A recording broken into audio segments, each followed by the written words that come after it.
So Aaron Gillespie here along with head coach Jake McKinley for week 6 of the Coaches Show. A lot to talk about. Since we last talked prior to the Grace Series on February 27th, you guys have really strung it together. 8 straight wins, including a 3-game sweep this past weekend of La Sierra.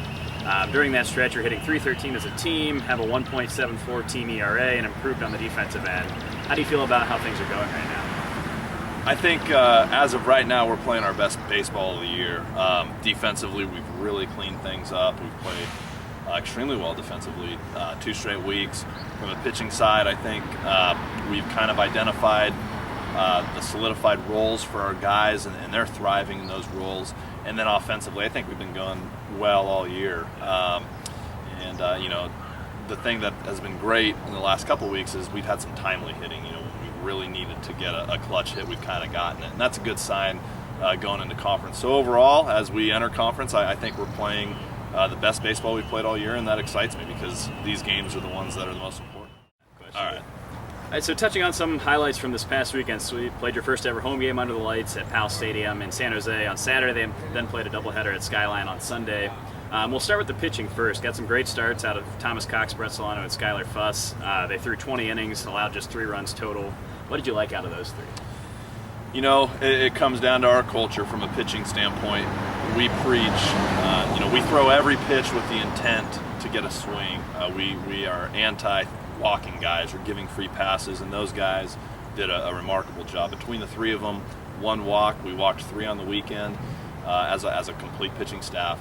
But all those guys just thrive because they attack hitters, and when they get ahead, they look to put hitters away. I think a lot of credit goes to our catchers. They've done a nice job of calling the game.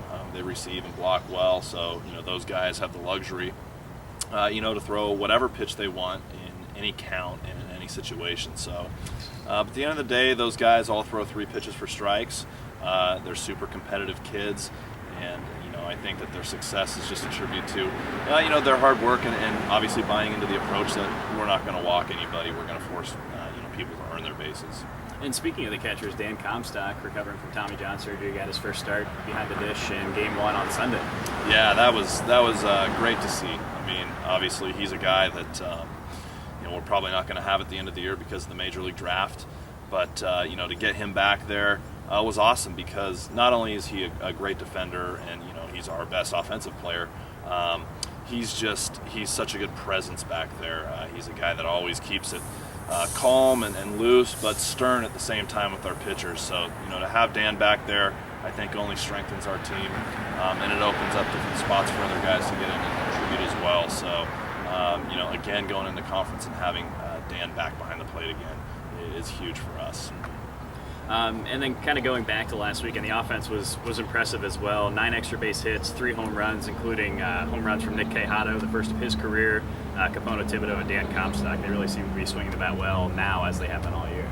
Absolutely. And the thing was, all of those home runs they were extremely clutch home runs. The one Quijado hit gave us a lead.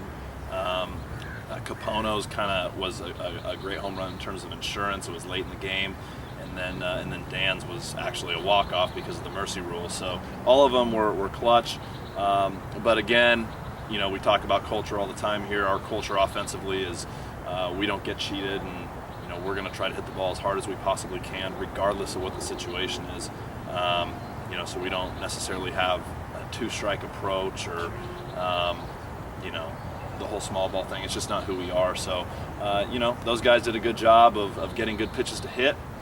And they capitalized, when they got them. Sure did. So you mentioned this a little bit. You dive into conference play this weekend with the 4-game series here at home against Concordia.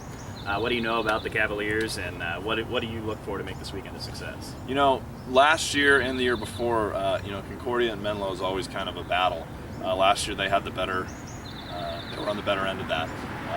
But I know that these 2 teams always kind of duke it out. And I know that they're very, very well coached. They're going to play really good defense, and they're going to be good on the mound. I know that they have a big-time Division I kickback offensively who's having a great year as well. So at the end of the day, though, we just got to stick to our approach and consistently attack the strike zone from a pitching perspective and just continue to do what we've been doing offensively. And I think it'll be a great series, and it'll kind of show us where we're at in terms of how we stack up in conference, because they're always, one of those teams that they're in it to the very end, it seems. And then we'll touch on our featured senior this week, Adam Ocher. Tell me a little bit about Adam. Yeah, Adam, it's his third year here at Menlo, but the first that he's played. He had a Tommy John surgery last year, and it's been great to have him, though. He's kind of solidified himself as our three-hole hitter. In left field, his defense has been great. But he's one of those guys that he thrives because he is constantly going at 1,000,000 miles an hour. Everything he does is as hard and as fast as he possibly can, which most of the time is great. Sometimes he goes a little too fast, but we tell our guys, if you're going to fail big, and he's one of those guys that I will always be comfortable living and dying with, because everything is done with just so much conviction and tenacity. On top of that, he's a great young man, and I'm positive he's going to be successful in his life after baseball, because he's got tremendous work ethic, great personality. And so we're going to be really sad to see him go, but I think he's a person that will always be in my life. So it's been great to coach Adam for the last 2 years.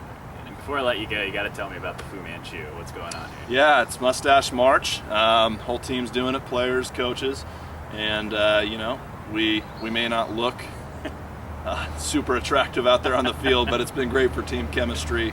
I know that my family and friends are probably a little embarrassed to be around me right now, but I'll rock it till the 1st of April, see what happens. There you go. Well, best of luck this weekend. Thank you.